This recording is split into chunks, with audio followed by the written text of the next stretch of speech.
Let's understand the Linux shell prompt. When you open a terminal, the shell displays a command prompt and waits for you to enter commands. This prompt indicates the shell is ready to accept input. The symbol at the end of the prompt can vary depending on the shell you are using. For most users, the prompt ends with a $$ symbol, which indicates a regular user. In the C shell, tcsh, the prompt typically ends with a %, symbol.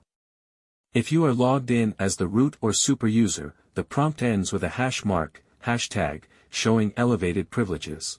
Modern shells often display additional information in the prompt, such as your username, machine name, and current directory. Where username is your user account. Hostname is the name of your computer.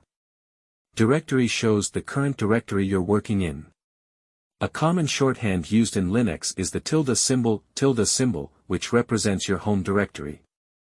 For example, if you're in your home directory, the prompt might look like this. This example is from a user named John on a machine called My Machine.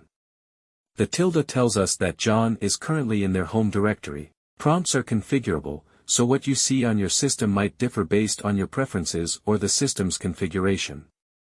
Regardless of the shell you're using, all shells share a common behavior: they wait for you to enter commands.